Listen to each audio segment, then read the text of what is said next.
Hello and welcome back. This is MC1 Gamer, bringing you a little bit of an update on my MORDHIEM Warband, plus a little bit of a review for the Avatars of War. If you haven't seen these are great. This is a company, I don't know all the details, but the rumor that I had heard was, and maybe this is true by anybody who's familiar with this stuff, is that this was a sculptor that used to work for GW. So the models and the units seem very close. They're based in Spain.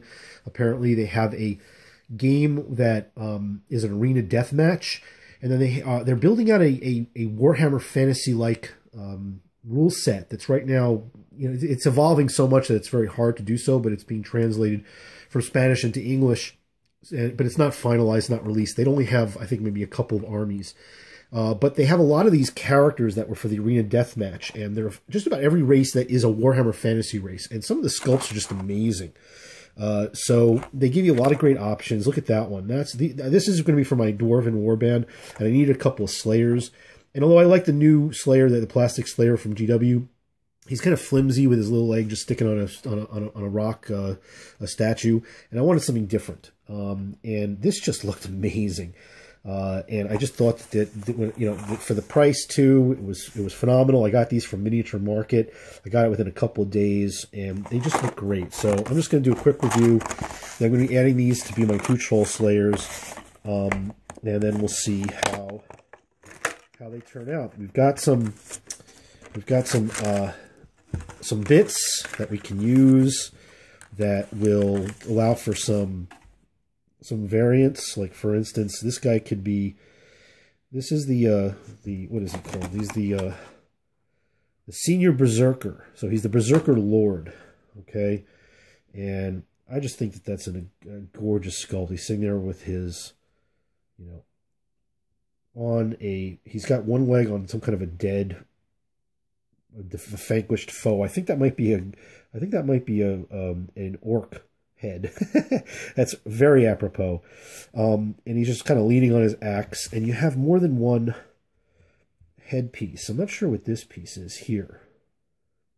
It provides you with a picture, which is great. Yep, that's an orc head. That's a slain orc. He's just basically standing. That's awesome. And I guess that extra piece is just some kind of a, looks like it's this piece right here. It's just great. Awesome looking picture. And then you not only do you have this for the headpiece, but you have an alternate one. So just a spiky one. That's great. It's got a tail in the back. So it doesn't give you a lot of guidance for how to paint it, but look at the detail on that thing. I mean, he's got this massive belt. He's got a piercing on his shoulder. There's a lot to do with this. A lot that I could do. I want to paint this guy up, add him to my warband. So that's the first one. And then there's a couple of different versions of Berserkers, and there's even units. So you can get like these Pathfinder dwarves that are perfect for rangers, which I'm thinking of getting. I thought about getting it before I started hearing about the whole all the rumors with Ninth, and I'm holding off. But there's characters from Chaos to Elves. There's a great unit that looks great for Elven Witch Elves. And, I mean, just a beautiful, beautiful set. And let's see what's in this pack. Okay, so we've got great hairdo again. Obviously, you can keep them bald if you don't want them to be Slayers, so that gives you some options. Great double axe. This is what I love about this one, though. I don't know what all this stuff is. I guess this stuff goes on his back, so you can have all his equipment. I might actually just transfer this over to my engineer. I had purchased an engineer that was missing some stuff. He's missing his backpack. That's what this is. This looks great. But he's fine just like this. You don't need to put anything on the back. He's got this great-looking cloak, like a wolf skin or a bear skin on his back that I think would look just fine. But this is what I find this amazing. These extra bits are just amazing from Avatars of War. You get so much worth in these little packs. So you can put this on or not, but I'm going to have him basically standing on top of this I would have put it on the other one because I thought it looked cooler, but he already has a vanquished foe, an orc head. But I'm going to put that on top of there like that, so he's just basically standing in front of his kill, or on top of the dragon head kill, which is great. But whatever I do with this, even if it doesn't fit on the base, because it's the base is not terribly big, I'll try to figure out how to do this.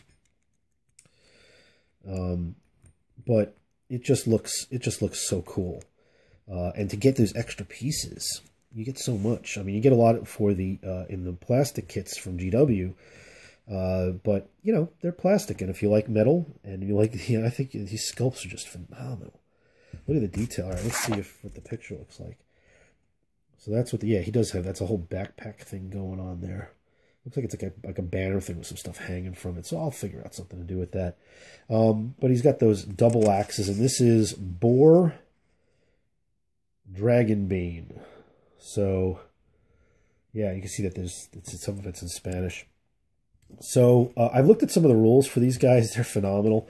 They really look very interesting. They do a lot of different stuff than what you might find with Warhammer Fantasy. But you can also play these guys with Warhammer Fantasy. And they have really great alternate sculpts. They have they have their hammers for dwarves.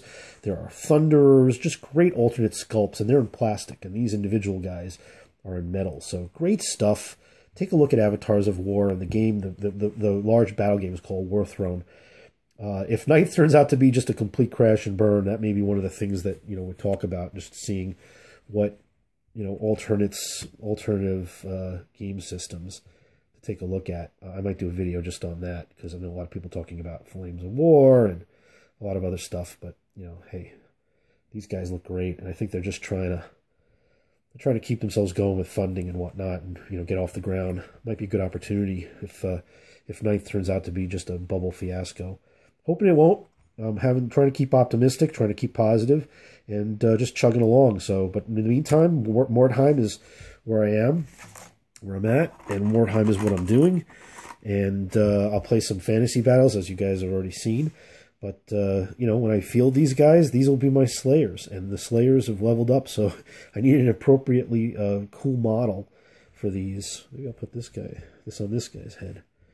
Let's see. Maybe it looks a little better being on him. We'll see. I'll show you the final project, especially once I start painting these guys up. And then reintroduce my Warband so you guys can see, those of you who are interested in Mordheim, what it's all about. Hope you liked it. Yeah, go check out War Throne and Avatars of War. Pretty cool stuff. And Miniature Market, great place to pick up stuff, especially at a, in many cases at a discount. Too bad they stopped selling GW stuff probably about 3 or 4 months back. But, that's the way it works. Anyway, have a great day, everybody.